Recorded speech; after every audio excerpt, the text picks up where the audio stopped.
Good evening. I wanted to congratulate the Detroit Repertory Theater on its 65 seasons of incredible performance art in our city, and to welcome you to the Rep's virtual homecoming. Of course, things are a bit different this year, but I hope that we'll all be able to enjoy live performances very soon. For more than 6 decades, the Rep has brought us some of the most insightful and thought-provoking shows with some of the best performances and diverse casts you'll see anywhere. Everything from the deeply personal intensity of August Wilson's Fences to the outrageously funny Mom's Mabley and everything in between. The Rep has been a true gem in our city, bringing art, culture, and dining to an area that for years saw little other economic activity. When many others left, the Detroit Repertory Theater stayed and has remained an anchor in this neighborhood. I know you're looking forward to an enjoyable event tonight, and we're all looking forward to the day we can step inside the Rep once more to enjoy a night of great theater. Thank you, and have a wonderful homecoming. Welcome to the Detroit Repertory Theater Virtual Homecoming. We're reflecting on 64 seasons of live theater. Detroit Repertory Theater is Michigan's longest-running, nonprofit, professional union theater. We'll be looking at our past and taking a look into our future, with productions from past seasons and readings from future seasons. We'll look back at every decade of DRT history, with stories from over 50 DRT artists. With our founders, Barbara Busby and Bruce Milland, and associates Leah Smith and Cassandra Freeman.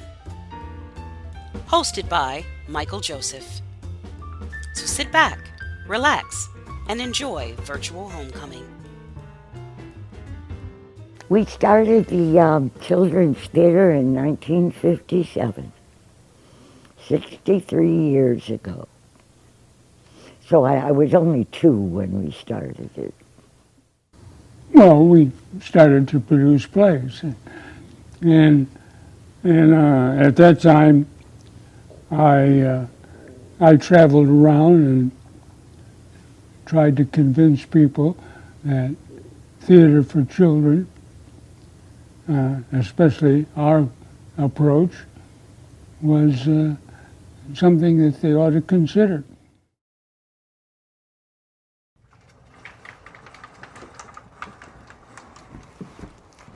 What are you doing? I'm ready. I'm here. I'm on time. What? What? What are you wearing? What are you wearing, Michael? You said we're Zoom. No, we didn't. Yeah, I did. Oh my God, Michael, you can be seen. Like. Okay. So can you change, please? The show's about to start when I ain't got time. Use the magic of theater. The magic of theater? What? The magic of theater? Yeah! I'm on stage at the Detroit Repertory Theater. Michael, where are you? I'm ready. I'm ready. What are you Black tie. What is this? Wrong suit.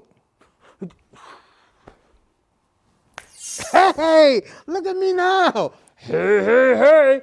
And hey, everybody. Welcome to the Detroit Repertory Theater's virtual homecoming. Now, this is our first one, and we hope it's our last. Now, what you have just seen was an interview of Barbara Busby and Bruce Milland, co-founders of the Detroit Repertory Theater.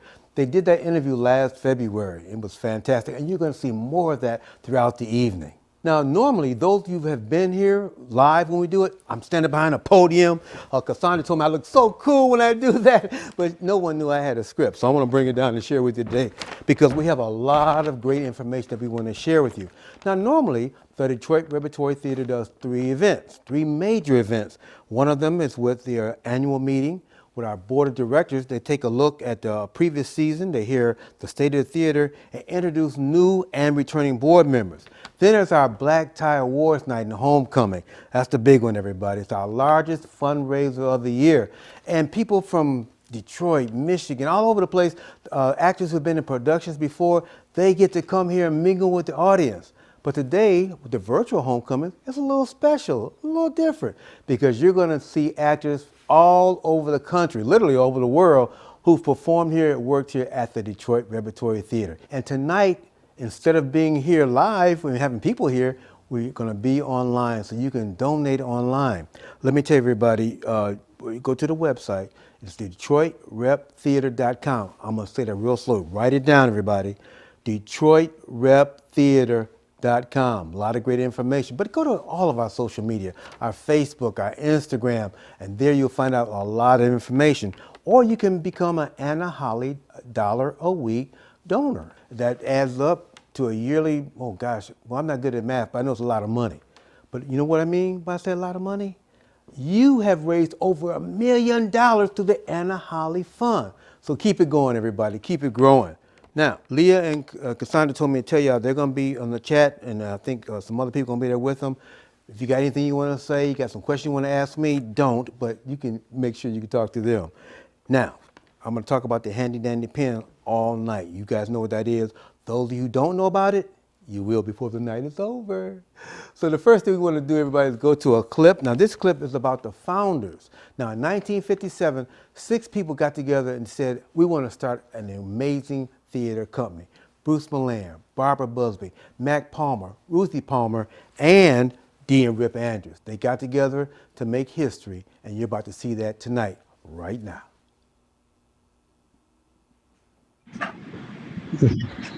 All right, Boz, what brought you to the Rep or the Milan Theater Company? Bruce and Barbara, they kind of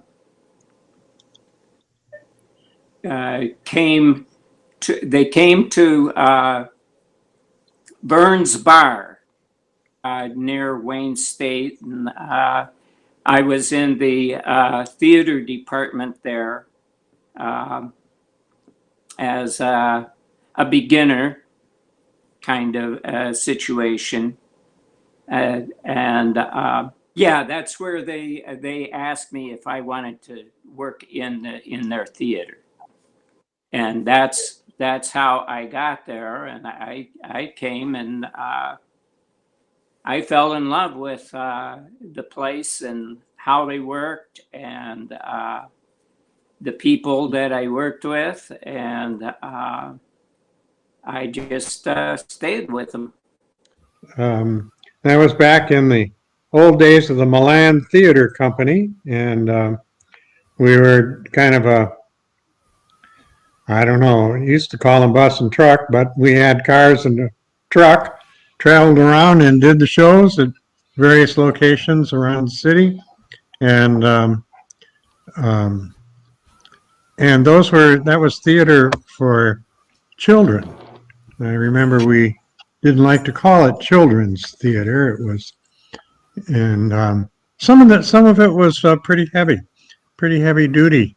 So it wasn't all butterflies and crickets. It really had some depth to it. Mac and Ruth Palmer, my parents were,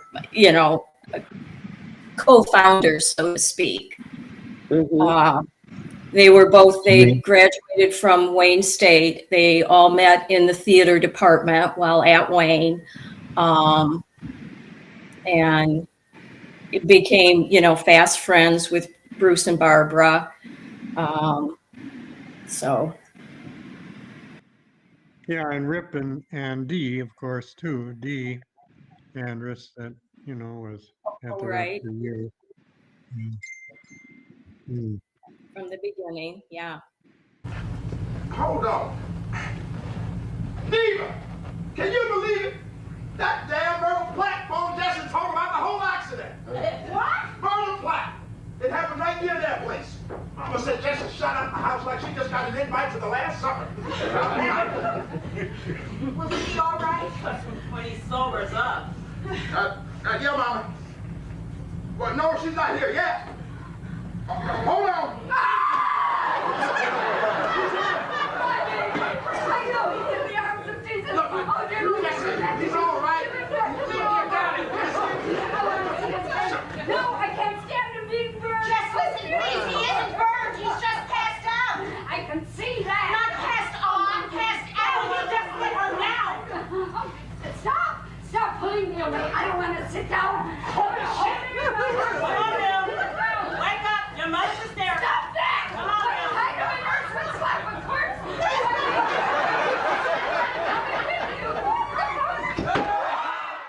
Michigan, diversity is good. And this is let's pretend. And if you pretend that you are somebody's mother and somebody else pretends that they are your son or daughter and you're two different races, it doesn't matter because you are what you pretend to be. I don't remember the play that I was in, but the author came up to me, and she was a girl from out of town, and she began to talk about the blind casting and how when she sent her play to the rep, she hadn't known that it would be cast in this way. In fact, she didn't know until she came to the opening. And I asked her, how do you like it? She said, I didn't think this was possible. And she said, it's wonderful. As always, the rep is ahead of the game. And what a prescient show that was when you look at what's happened in the last year or two. I mean, it's just amazing how forward-running it is. And that's the thing about the rep. The rep has always been ahead of the curve. The people that see Bridgerton now, and they see the diverse casting they have on there, the rep was doing that, 40, 50, 60 years ago. Now, you can be left-handed, you can be right-handed. No matter what, you can hold a handy-dandy pen, and you know what to do with it. Fill it out, that form, everybody. Hey, the shows you just saw, that was back in the past. And it's good to look back. It's always good to look forward. We want to show you a scene now from a play that was last year's production, an incredible play, incredible performances. You're going to enjoy it. The play was called Channel Cat. Check it out. Ada! What is it? Oh.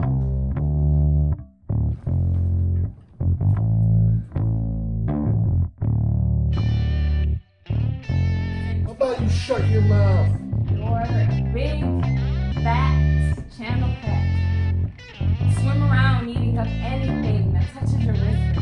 Thing about an old catfish. It just keeps getting bigger and bigger. They slow down.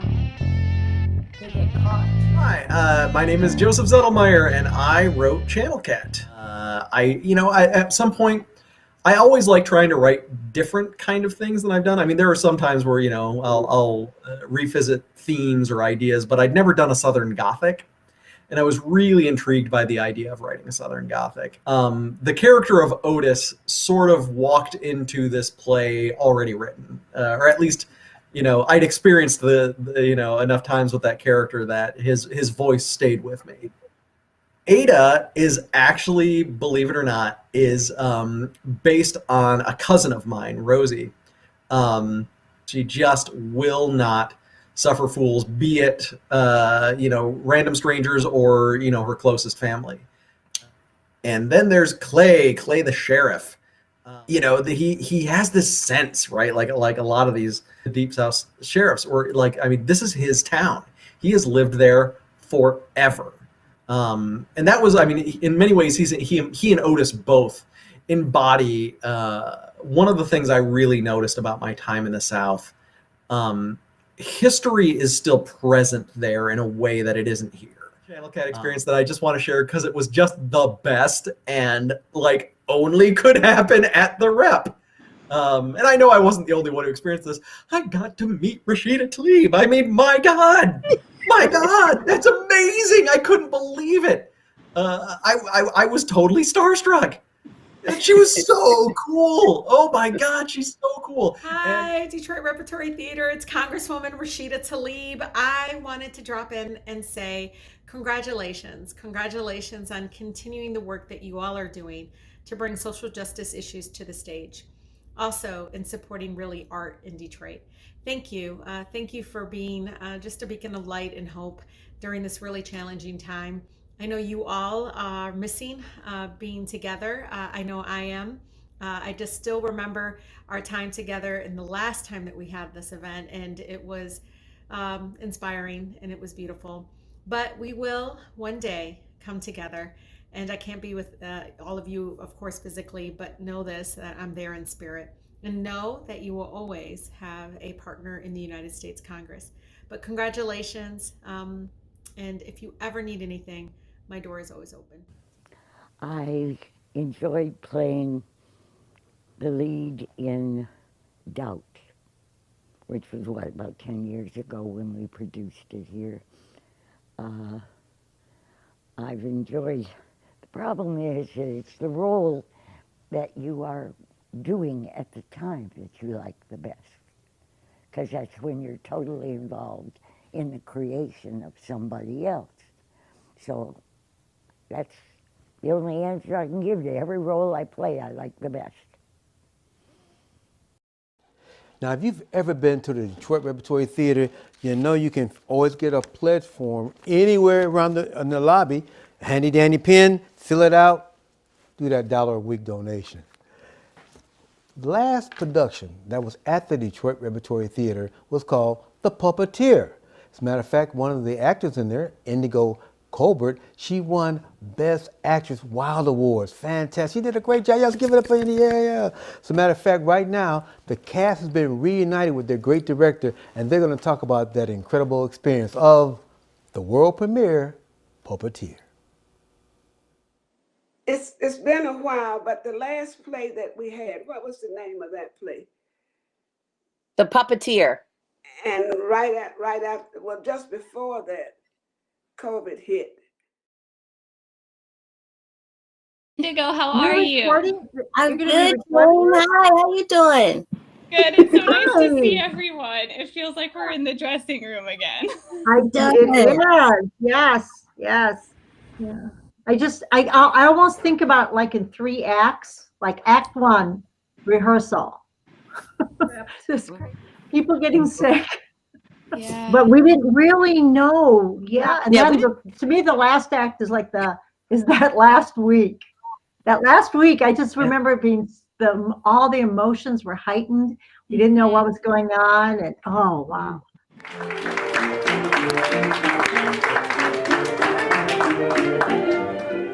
A very good thing happened in my life. Bruce Milan gave me the opportunity to make my directorial debut with the play Yellow Man. And that was the very first play I had directed. And he entrusted me with that along with everyone else at the Rep. And I think that was the genesis of a whole new path in my career. And so after that, I directed Intimate Apparel, of which Linda Boston was a part of, and Cecilia Foreman was in again, and Michelle Wilson. There were a number of people. It was a really great production. John, the Miller's Son, was another one that I was able to direct there. And Ceremonies and Dark Old Men. And so I was able to come full circle. And before my father passed away, he was actually able to see that production. And I'm always very fond of being able to come full circle with that play by Lonnie Elder III. Well, I'm really glad that we get a chance to do this virtually or however we do it. And I know maybe Cecilia and I think I can speak for her that we can't come home for every homecoming, but at least I grew up at the Detroit Repertory Theater. And it's hard not to become emotional as I think about the shows and the relationships. Well, I got to work with him one more time on on the show Yellow Man that was directed by Tim Rose, and that went really well for the theater. That was a very popular show. It's just the two of us on stage, and brilliant work, almost Shakespearean in spots. But Bernard and I were the only people in the show. We each played several characters. And what I say about that show, it was an honor to do. I am forever in debt to the Detroit Repertory for actually thinking I could do that show. I respected Bruce more than almost anybody else in my life at the time, even with all the hard stuff that was going on, because his concept and his devotion to the theater was absolute.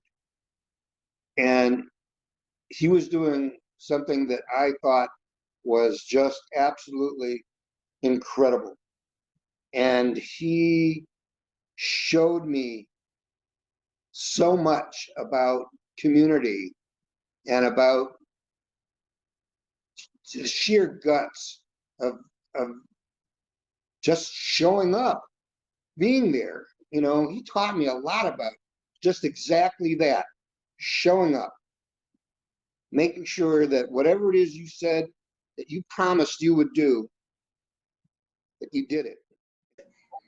I feel I have been blessed beyond measure. I didn't make all the money in the world. I didn't go to New York like I was supposed to, or California. But I felt very special here. And sometimes better to be fish in a small pond, because you could die out there in the big pond. So I've always had a lot of respect for what I see done at the rep. The people that We are happy to be here with y'all tonight. Excuse me, Reverend, but there will not be a healing service tonight. You might want to make that announcement. There will not be a healing service tonight. That's because we ain't got no piano player. You might want to make that announcement. We will not have a healing service this evening because we don't have us a piano player. Thank you, Miss Cyrus. However, there will still be some singing. Hey, you can't have a revival without a song or two. Amen, Reverend. Amen. And to open the revival this evening, first off, we'll have a real spirit-rousing hymn played by Brother Buddy Peacock here on his newly acquired harmonica. And the rep has always been a place that I felt represented the broader aspects of our diverse community. And because there was colorblind casting, which means I could do a play that did not call for a specific race. For example, as I mentioned earlier, my favorite show, one of my favorite shows was Medea with Denise Delaney, where, I mean, you know, we're talking about a Greek tragedy. And I'm certainly not Greek, but we pull the roles off. And that's the one thing about the Detroit Rep is they work you hard, but the end result is always stellar.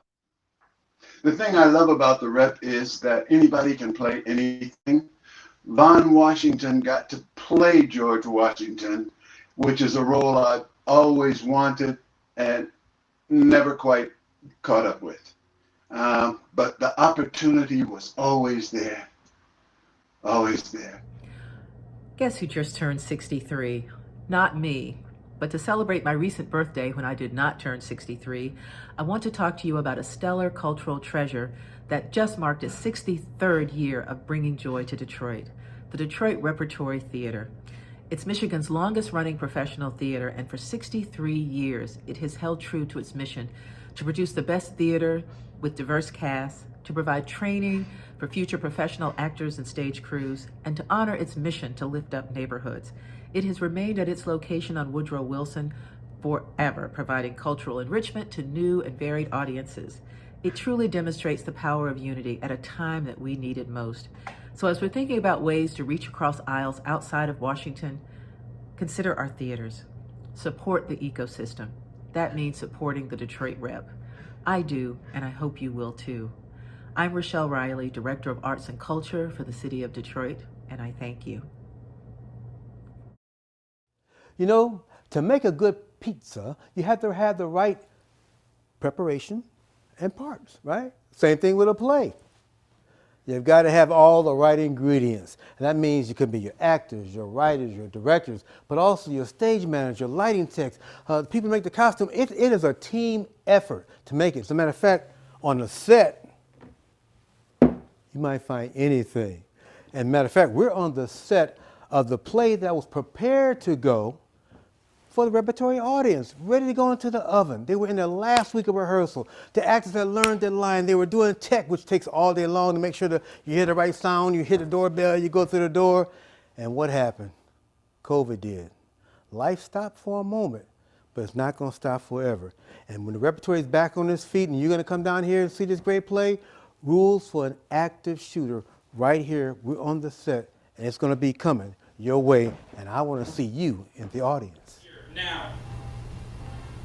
Wait, let me guess. Military. You're from the base. I spent some time there. The Army taught you to shoot. The Army taught me a lot of things. Elucidate. Explain. Go on.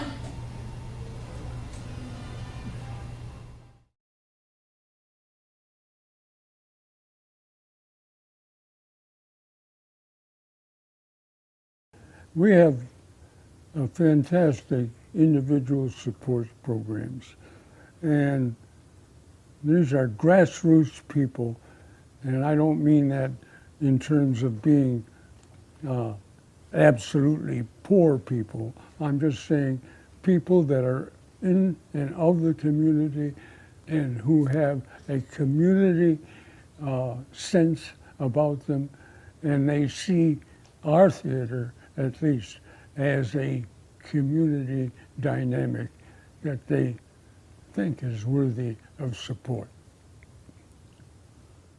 I just love Bruce, the way he sticks it out in that community.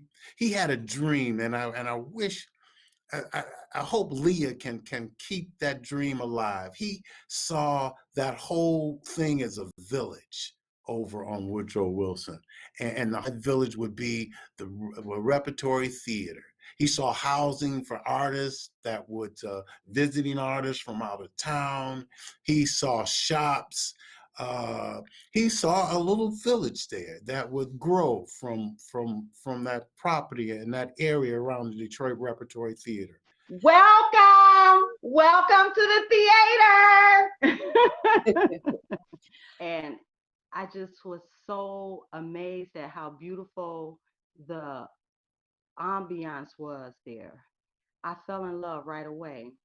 And they had this big bowl on the bar, and it said, drop your business card in there. I had two. I didn't know which one to drop in, so I dropped my catering one in. And Bruce called me because that was on a Sunday. He called me on a Monday, and he wanted me to come down. I said, I can't come down. I'm at work. He said, well, come Tuesday. So I come Tuesday and he said, I need a caterer, and you have to be the caterer. So eventually, I'm not sure how Bruce ended up letting me get behind that bar.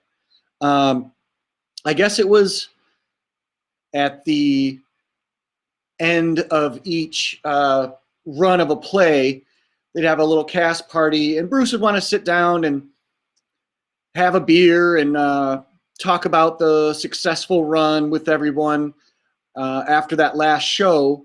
And so I was happy to go behind the bar and take care of everyone's needs, where he could just relax and talk to everyone for once. Retired, not retired. I retired from building the sets, and he just went up to the office and left me pretty much on my own to build the sets, and I've been building them on my own since 1999, and I love it. I love it. It's it's something that I design it and build it and paint it and prop it and set dress it. You know, a great deal of the time I get a great deal of help from the cast and the stage manager. I said I love the theater, but I'd rather work behind the scenes, working with the actors and this set dressing and the stage managing, and I did all that for several years, and then people realized that I had a bunch of junk in my house, and I would bring some really good props in when I was stage managing in costume pieces, and got a little better at it, and came down to the rep and started working behind the scenes. I've been the sound designer for, I don't know, 20 plus years there. And this dear lady next to me got me into the Detroit Repertory Theater. And I was glad to help. And I started off by sort of redesigning their sound production and delivery system. Because light is another character in any show. living, breathing character in any show. And for me to run the light board was almost like painting.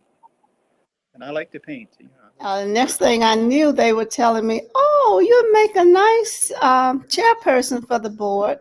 And I think I did serve several terms as chairperson.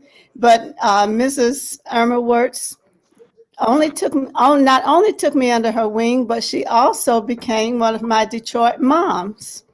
And we became very close. And to this day, I still miss her.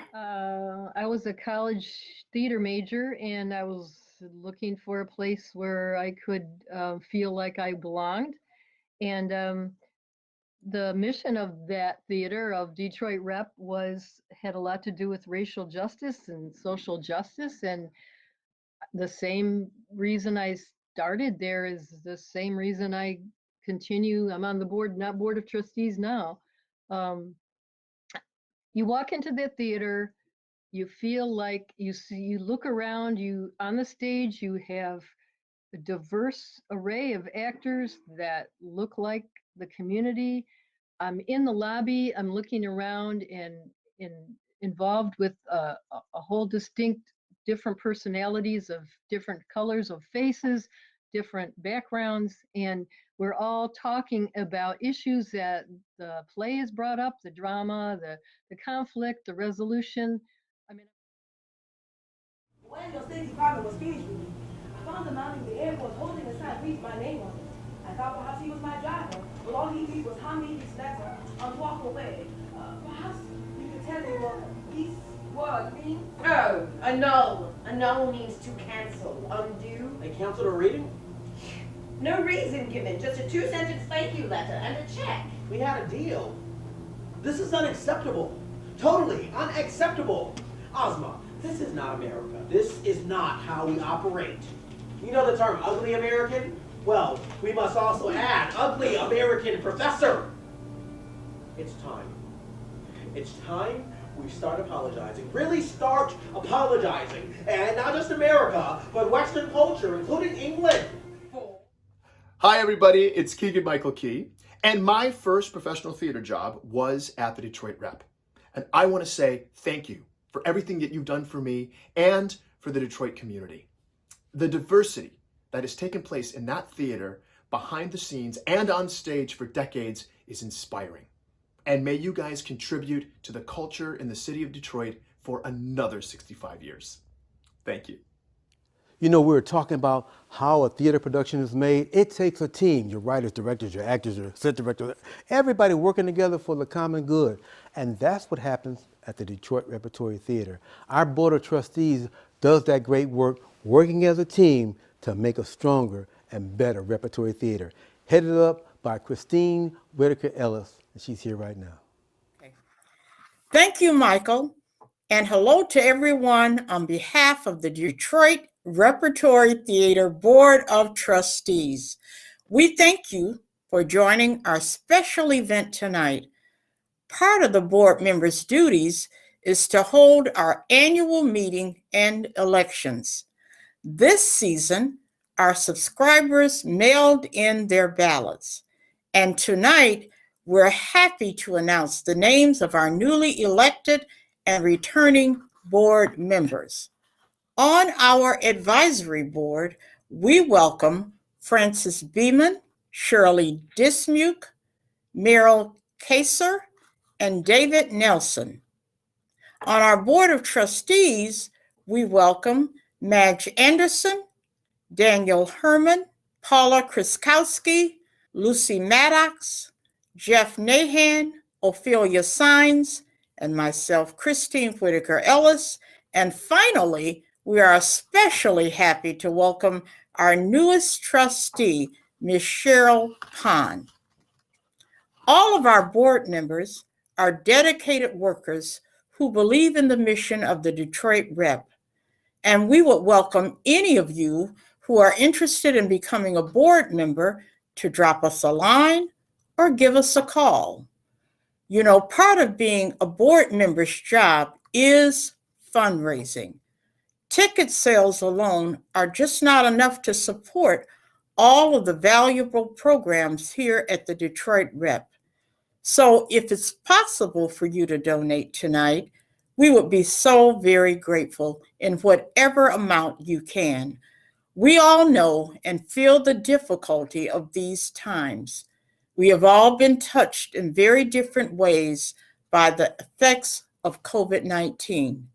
So, if you would like to take a moment to acknowledge our own losses and acknowledge a great loss that the Detroit Rep personally suffered, one of our board members, a dear friend, an artist, and a sorority sister of mine, Miss Brenda Perryman. Brenda was a staunch advocate, loyal believer, and supporter of the arts in Detroit. She, in particular, loved the Detroit Rep. We are deeply saddened by the loss. And now I would like to take a moment of silence to remember her and all of our friends and family members we have lost during this pandemic.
Thank you so much. Michael, it's all yours. All right, everybody, it's time for our intermission. It's 10 minutes. Got plenty of time to use your handy dandy pen, left hand or right hand. We'll take it any kind of way. Or you might want to do the old repertory thing like opening night we had the free champagne. You might want to do that. I think I'll partake, because my buddy Rory Gamble, the president of the UAW, has some great words for you during the intermission. See you in a few minutes. Matter of fact, I'll see you in 10.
The theater started with $300, and one of the persons who didn't contribute $300 because he was a university instructor and didn't make much money, he directed the first show, which was written by Bruce. Because we were new, we were not officially an educational institution, which from our point of view was good.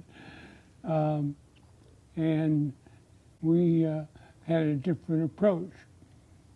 And everybody enjoyed what I had to say. Learn your lines, sonny boy. Learn your lines. So those of you who don't know, that's my bad impression of Bruce Milan. He used to say that to me a lot of times, but you know what? He was right. And I went to the Detroit Repertory Theater's free acting workshop. It has been around for many, many, many years. As a matter of fact, a lot of professionals that you see on television and commercials and movies and films, oh my goodness, a lot of them were alumni of the Detroit Repertory Theater's workshop. And there they learn everything about theater. They learn how to walk, how to talk, how to breathe. It's more than just looking pretty. I know I did it well, but But being very serious, everybody, it is a great opportunity for people to learn how to be professional for one of the best professional union theaters in the country. Now, if you get a chance to come on down and learn, but we also need your help. So some of you who may want to make a donation and get a gold-colored pen, that money goes to help the workshop be free for a lot of people. All right, Reba Hamill. Present. All right, where's Miss Gabrielle Ruffin? Here. So use your whole mouth when you speak, right? So you got your vowels, your consonants. A. A. E. E. Ah. Call you back. If I were auditioning you for real, I would call you back. This is 9 fun facts about the schwa. Can anybody tell me what the schwa is? Anybody know what the schwa is? I like the innocence of it, so thank you very much. And I ain't raising no grandkids. I'm looking out for Tanya. I ain't raising no more kids for somebody to shoot them. What's this? So go for it. Cat food. So do you have to get up to get to over to that cat food? Go. Yeah, what's this? Cat food. Okay, good. All right, so you ladies, good, have a seat. You guys want to do yours again? You know, you just started out and you talked to me. And that's what I want you to understand. Pam, that's what I want you to understand. She was talking to me. Me and William Boswell, as a matter of fact, actually started the Detroit Repertory Theater workshops. And at the time we were running them, you came four times a week, 3 to 4 times a week. And then, of course, as you know, the theater decided, because we were just doing it in the summer when the theater was closed, but then the theater started doing it. I'd also like to say at some point, I said, I'd like to see, not just whether the rep does it or anybody else does it now, I'd like to see some workshops out there that are working with young actors 3 and 4 times a week. You know, what brought me to the rep was I heard about this theater company that was doing these very, very interesting plays, and that they had a workshop, and the workshop, as I remember, was on a Saturday. We were on Saturdays, and so I showed up one Saturday to sort of just check it out, non-committal, and just to see what the vibe was. And it was just, I was just hooked from that moment, because I don't know, just I think maybe Barbara was teaching at the time, and Bruce was teaching, and Robert Williams, Robert was teaching. They kind of were rotating in there and doing, and would come in and we'd do exercises, or I'd see some people do a scene, and I was really fascinated by what I saw, and the energy in the place, just the family, everyone felt like it felt like a family there. And so I said, okay, this is kind of cool. Let me see what they're doing. So I went to see a play, and I don't remember the play, but I was astounded by the diversity in casting. You know, it's like, you know, a white girl and her brother was a black guy, and the mother was Asian, and the grandfather was an African. It was just all over the place, and I thought, this is magnificent. You know, I've never really seen anything like this, where it's really about the work and about the characters, and not about who was playing them, what the gender, what the race was. And so I was like, I really want to be a part of this. And so I started going to the workshops, and they were fascinating. I just learned so much. I can always remember there's one line in some we were learning an Irish accent. I probably can't do the Irish do it anymore, but I can always remember this one part of an exercise I think Barbara gave us, and it was let's see. You'd be after doing better. You'd be after doing better minding your own business and letting me for to mind mine. And I'll always remember. I don't know why. There's something about the beauty and the lyric of that, the lilt of that always sticks with me. That was from one of the workshops, and I can remember working on this monologue within to do it in an Irish accent and bring it in. And I have spent the better part of that 40 some odd years working in a couple of different areas of the Detroit Rep.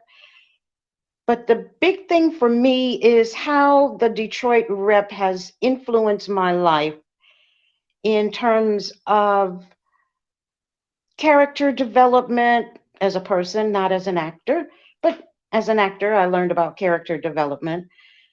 Voice and diction and physicality in the world, and all of the wonderful, wonderful people that I have met as a result of walking in that day to sign up for the Detroit Actors Workshop so many years ago. And she said, "Are you going to the workshop?" And I said, "What workshop?" And she explained again about the Detroit Repertory Theater's workshop. So I showed up and I read a piece. I don't remember that piece, but I ended up going to the workshop, over 10 years, both sessions. I remember my first showcase piece was from the Glass Menagerie. It was about, I don't know, 4 sentences that started after the Rubicam Financial District fiasco. And I stayed up at night worrying about that piece. I'm talking, 4 sentences, 5 sentences at the most. The first time I took it to just help me with my self-esteem and not to be so shy. And then after that, I just kept coming back. It was something about being in a crowd of artistic people that draw you. And I just felt comfortable and safe. And each time I came back, I just couldn't wait to come back again. And so I am hooked officially. And that's just the way it is at the Rep. You can learn from anyone, from the person on lights to the person behind the bar. There's something there. It's family. It's family. Then a few years ago, of course, Leah also approached me because I've been doing some teaching about revitalizing the Actors Workshop, which had gone dormant because of the funding losses in the 2008s, and we got that thing going back up. And right now we're in the midst of doing it for the first time, virtual. Being an actor, we talk among ourselves, and the best thing about being at the Detroit Repertory Theater, a professional union theater, is getting paid. We love that part. But we love even more is our audience. And I remember I did a play called Radio Golf. And I did the scene and I was talking like that. And a lady wrote a letter in talking about I was grabbing my, well, you know what I'm talking about. And it didn't do it, but the audience will talk to you when you're on stage, and you really have to be on your P's and Q's because you can get thrown off. I mean, you're starting to talk and... Did you speed it up, buddy? You see what I mean? I just love it because especially the women, they'll be like, girl, he ain't gonna do that. It is hilarious. But it also lets us know that you're having a good time, we're having a good time, and that's why we're still here. And in the first show, which was called Later Life, I was making a decision at the very end of the show whether to stay in Boston with the character Counsel Cargill was playing, and he had been an old flame, or to go back to Las Vegas to my no-good sponging boyfriend and leave to go to the airport. And while I'm debating this in my mind on stage, a woman in the audience yells out, girl, don't get on that midnight plane. And that has stayed with me forever, that an audience member could be so involved in the show and in your character. It was just the most wonderful experience that I've ever had on stage. The show was disability comedy, and extraordinary show about a young man, a brilliant young man, played by Harry, which is appropriate. And he's a quadriplegic. And a young woman who is a paraplegic comes to interview him. The amazing thing is the whole thing is choreographed and scored to Vivaldi's Four Seasons. So it becomes a bit of a pas de deux with the two in the two wheelchairs. And then, spoiler alert, portion of the way through, the young man sets up the journalist and makes her think that he's choking to death. So she leaps out of her chair to save him. And of course, she is not disabled in any way, shape, or form. And as what rep audiences are wont to do, they became part of the action. First couple nights just about stopped my heart. But after that, it was actually quite appropriate for this reveal moment to have such a strong, powerful reaction from the audience. And from the beginning, working at the Rep, it was, you could tell there was like a family feel to the whole organization, everything about it.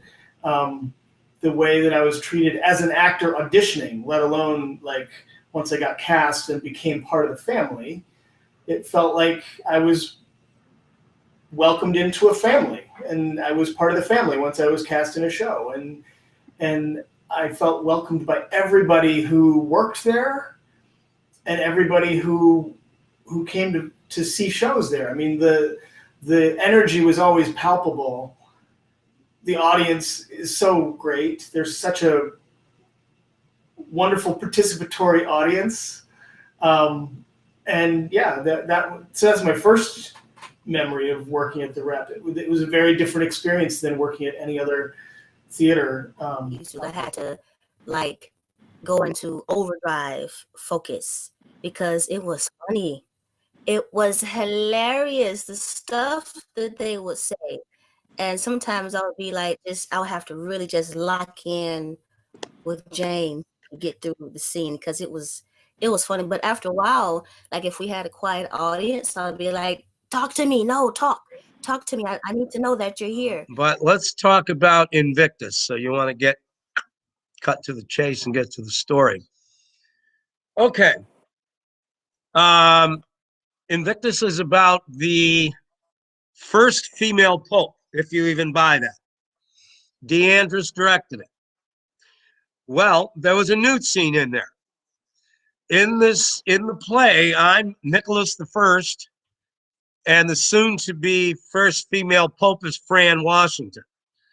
But Fran Washington's running around as a man. I think she's my butt. I get thrown off a horse, I get thrown in the mud, I come back into the sacristy or the rectory or whatever it is, and I had that damn horse threw me and I'm all full of mud. So I start disrobing. Well, it was in the script that this guy goes totally nude. There was debate over whether they were going to do that. DeAndres went, oh yeah, you're going nude. Okay. So it was all of about 1,000, 2,000, 3,000, boom, it's over. Okay, so I'm facing Fran with my back to the audience, so they're getting my rear end. And anyways, it was a matinee. We did this. And there was a lot of folks cutting up in the audience, mainly, as you know, if you work the Rep, that Sunday crowd, that church crowd. Oh, yeah. So anyways, I do my thing and I take, oh, little did I know, my son's mother took my son, who at the time was 7 years old, or no, he was 6. 6-year-old kid, he's out in the audience, bored to tears with this play, except for one scene. Oh boy, did that get his attention. Well, off comes the close, and you hear gasps from the audience. They're like, oh my God, a human butt. As skinny as it is, it hasn't, yeah. So, anyways, all of a sudden you hear, look at daddy's butt. And bam, that did it. We had to really stop the show. It just took over. There's laughter, laughter, laughter, laughter. And then he gets a round of applause. And I'm just standing there. And finally I said, I guess I should put my clothes on. So I put my clothes on, and that was the end of that. Then I finally wound up auditioning for a play called Rhinoceros. Barbara Busby was directing that, and I got cast. And the rest is sort of history. I just kept showing up and kept getting cast every now and then. And that's about it. And I just fell in love with the theater. He loved it. You said something about the practice or preparation. If I remember correctly, I may have some of these numbers off, but we rehearsed 5 or 6 times a week. We had let me see, 2, 4, 6 or 8 productions a week. I mean, it was a lot of work, but it was fun. We'd go there and just go through everything and try to help each other, and just did a really great job at it. I thought certainly a very satisfying job. It was really time demanding, but he would go to almost every performance.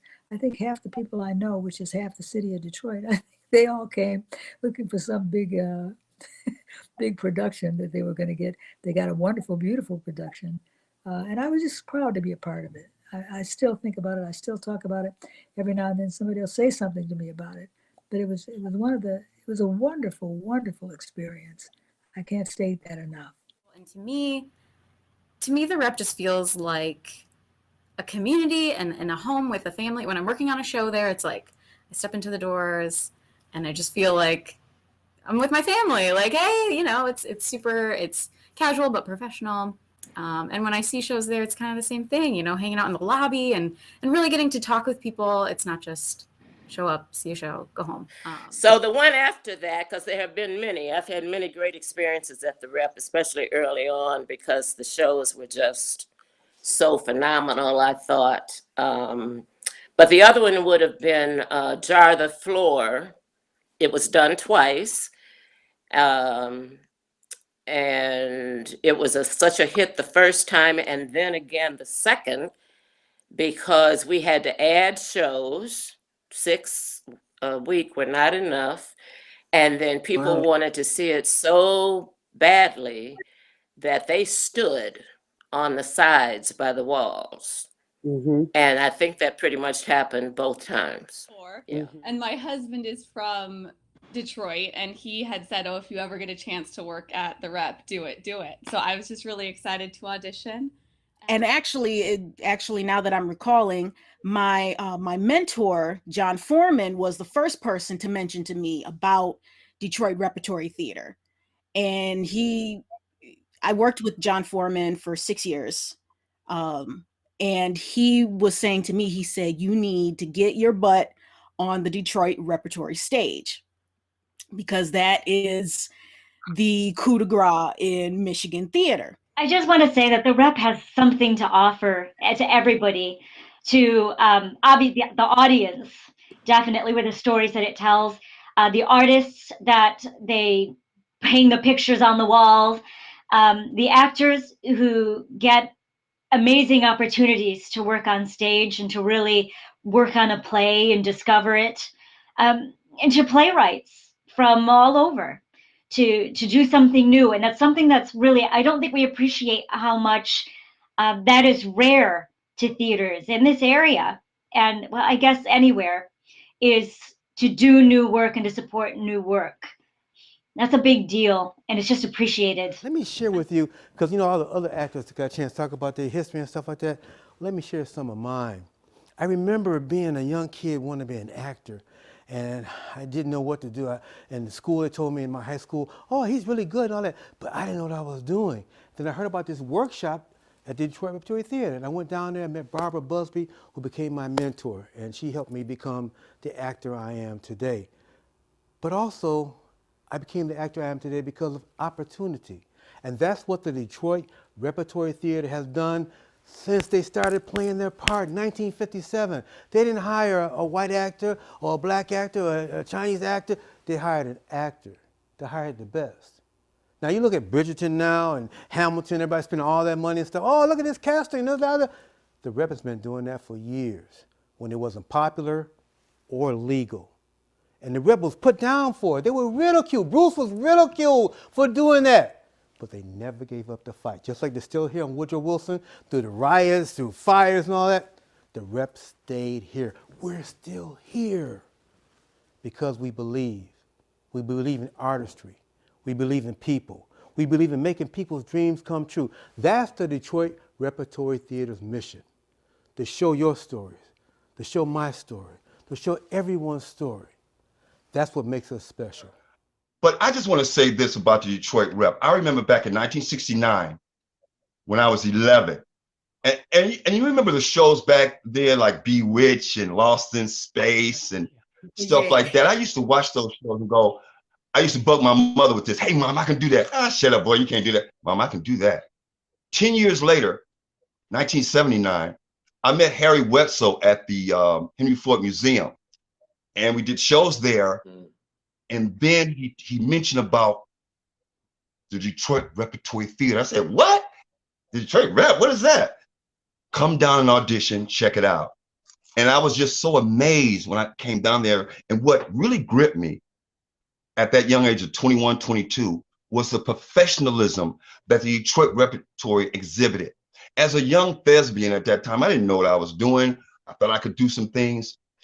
But the Detroit Repertory Theater would hone your craft if you bothered to focus in on what they were trying to teach you, from set design, production, anything behind the scenes, directing, stage managing.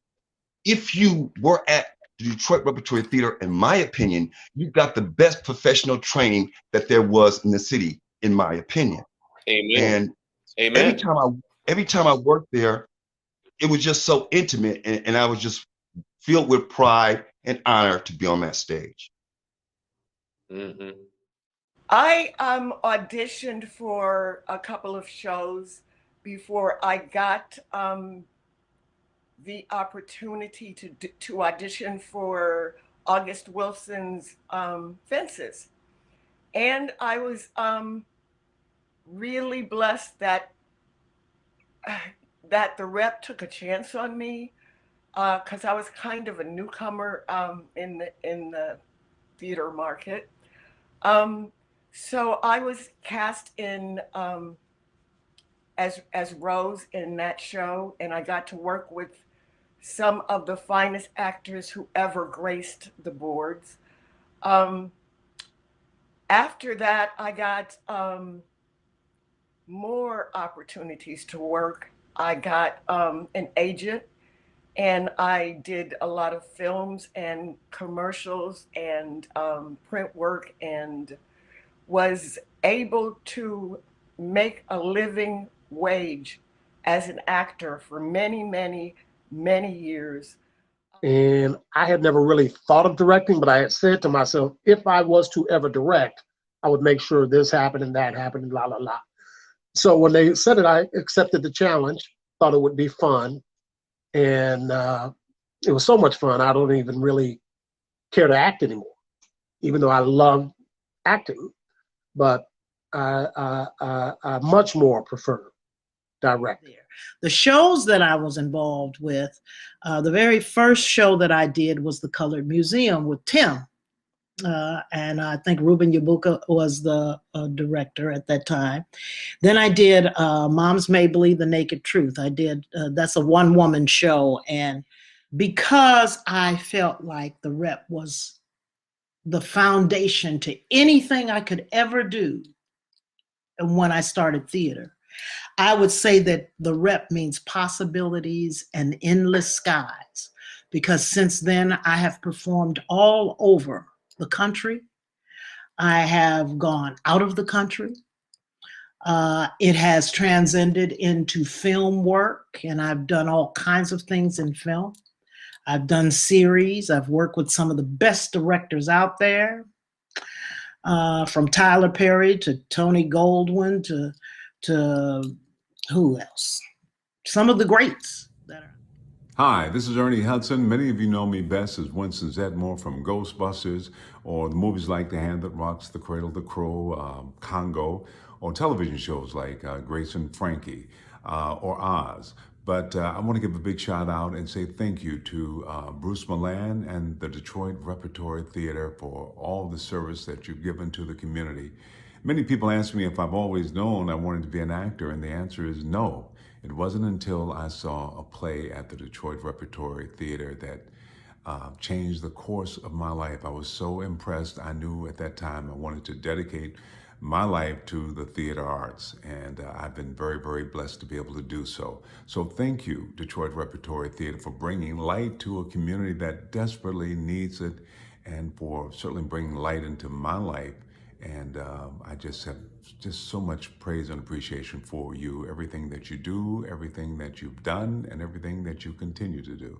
My prayer is that you will be there for another 100 years, inspiring all of us. Thank you.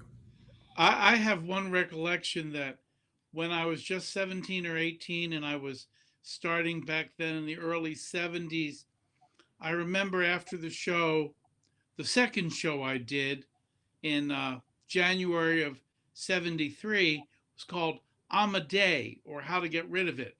It was by Eugene Ionesco, and Barbara was the star. And I played the little persnickety French postman.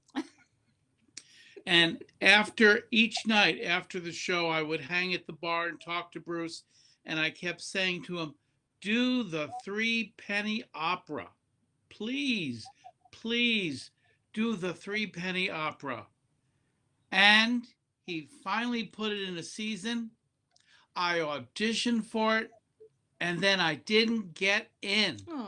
And I remember saying to Bruce, but Bruce, how come? I wanted to do this so bad. And he just looked at me and said, director's prerogative. And I have to tell you that it was a wake-up call as a theater artist to really think about the role of the actor compared to the director. And I think that really set me on the path of being a director myself and opening the Actors Alliance Theater Company 10 years later. I'm so thankful. Thank God that they've been around for so long and have such a great network of grassroots support that they're going to be able to survive this, I believe, and come out even stronger. Especially, you know, as they've had a great mission, you know, to combat racism and injustice, you know, since the beginning. And, you know, it's even more important now, and it seems like we're so ahead of the curve. But that show was also cool because it demonstrated to me the willingness of Detroit Rep to practice what it preaches in terms of its messages, in terms of this idea that theater needs to be inclusive, that theater needs to tell stories that you don't always see, or that don't always get the attention and focus that they deserve, or the respect that they should have. And I took some of the acting classes. I remember I had a class with Milfordine Luster, and she was amazing because she didn't play. Something that stood out to me about Detroit Rep was how they were all about community, how everybody worked together, and they were all very passionate. So I remember in a class when learning lines, she would be like, don't paraphrase, and you say every word, every consonant, and you hit the period and the spaces. And I'm like, okay. I did at the Detroit Repertory Theater was Yamaya's Belly. That was in the spring of 2006.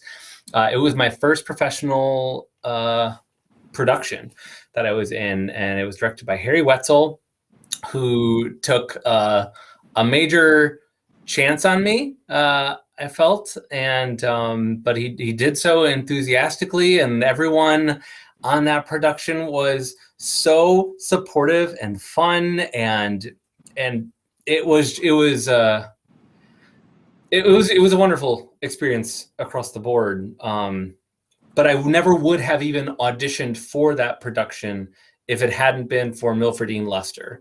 Meeting new people, seeing how you can be involved in something that you really love and just flourish and find yourself, that's been my experience. I've performed there for a few performances, gotten some awards from the audience members there, and really been put in a place of comfort as it relates to my performances, my performing capabilities. I pretty much grew up in the rep. I don't really have a first memory because I've always been there. I remember sitting up in the office with my dad while he was working on the computer. I remember going into Bruce's apartment and doing whatever little kids do. Whenever my mom would come and curate a show, I would always come and help, watch them hang the show while I did whatever I wanted to do around the lobby. What the rep really means to me, I feel like, at least from the perspective of the art, when my mom was curating the show, or when she was curating the shows, she approached students, people who really needed that springboard to get into the art world or the art scene. And I associate the Gelda Snowden Gallery, the Detroit Rep, the Lobby Gallery, with helping those who are just starting out or who need that extra push to get out there, to really get their name out there. And I really felt like my mom was an advocate for those who just needed to get their start in the art world. But I've always been a writer, or at least for a while. And so the Detroit Playwrights Lab meets at the Rep. And so I ended up going to their meetings pretty regularly. And that was just a really strong community of writers where you get to have your, work read and things like that, which is important, when you're writing, trying to get some outside feedback. It was the night that the Detroit Repertory Theater allowed was a catalyst for the Detroit Playwrights Lab, which I am a co-founding member of that organization. Fellow playwright and actor Angela King and I were talking one evening in the lobby after a show about wanting a place where playwrights could get together and share their work. Leah Smith overheard our conversation and offered the Rep as a place that we could gather. And moved back to Michigan, lo and behold, well, then got involved with the Detroit Rep.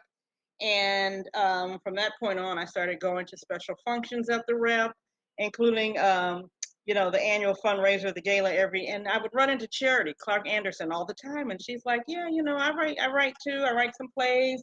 I'd love for somebody to be able to, hear my stuff and give me a sense of, what direction I'm going in. And I said, yeah, I'd love for that to happen too. I've written a couple of plays, I don't know if I'm good or not. And Leah overheard us one night. And you ran up to us and said, you can meet here. Because I loved the ability to have mixed race casts, because I teach that, and I was able to live that there, and it was always a special thing for me. That's some picture, Alvin.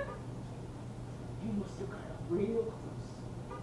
Got the light just right and really see the snap in his neck. Daddy, stop. That's funny. People crowd around smiling want to get their picture taken with a nigga hanging from a tree. Daddy, you just don't understand. Well, that's what I'm here for. I'm just trying to understand.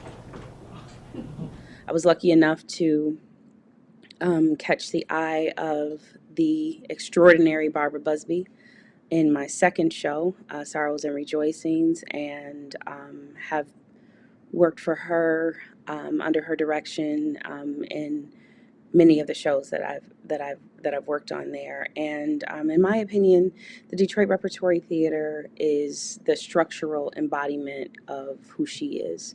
It is nurturing. It is artistic. It is creative. It is firm. It is disciplined.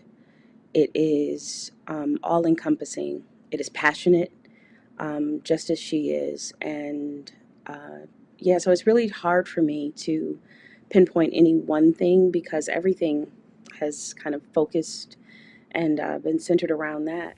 And there were a couple of breakthroughs, and the number one breakthrough was Council Cargill. A fine actor, a fine person who would not buy the whole idea that diversity could not be put together. And he became part of that. You know, you've been hearing all night from all these great artists from all over the world that the Rep is like a family. Like this is like home for everybody. You know, I've been around different theaters. You heard some of the other people, the actors talking about being in other theaters where it wasn't a home, that it was fake, it wasn't real. But Detroit Repertory Theater is a theater with a heart and love for its artists and its audience. And now we're going to hear from the future of the Detroit Repertory Theater. My favorite memories of the Rep are pretty much tied into that first experience because working at the Detroit Rep, I didn't know at that moment would be a life-changing experience. I will never forget opening night at the Rep, being in the basement dressing room and hearing what sounded like a stadium full of audience members shuffling into the auditorium and feeling like I was on a different theater planet at that moment. And hearing the audience from that dressing room dying of laughter through so much of the show, from above down into the dressing room. I guess at that moment, I knew that I was going to probably be spending the rest of my life with this theater.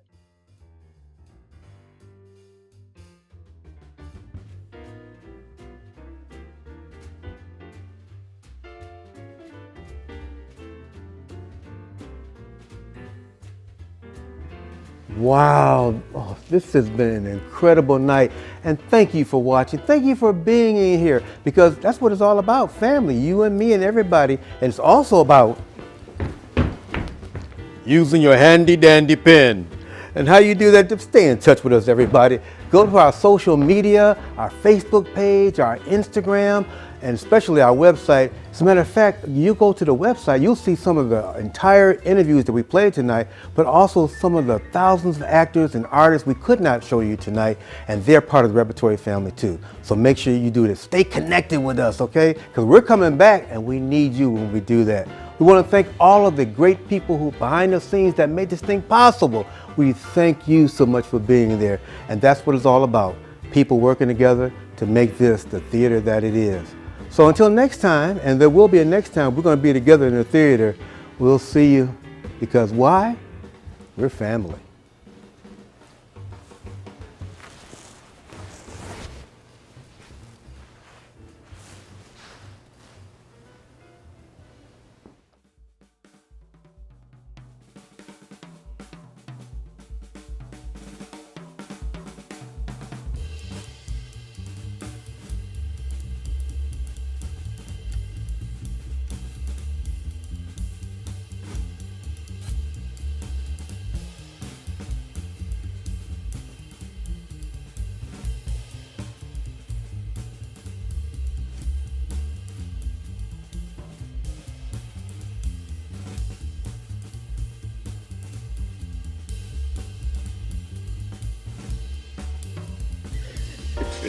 Yeah, please, Ryan, do what you can.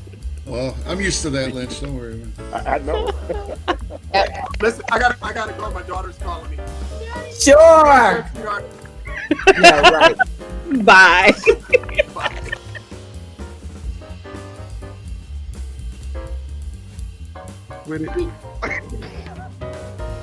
Leah, we ready? What? We ready? Yeah. Let's go. Let's try this again. It's perfect. Here, let me do this because I can't. You probably don't want me with headphones. Huh? Probably not. No, man. You're going away.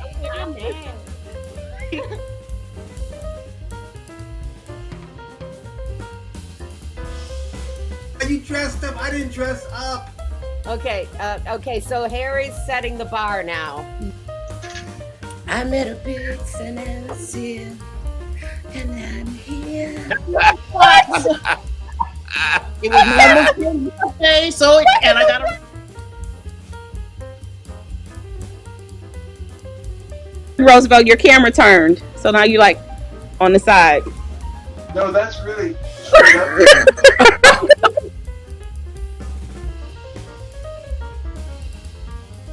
Yes. I got one more for you. Mother.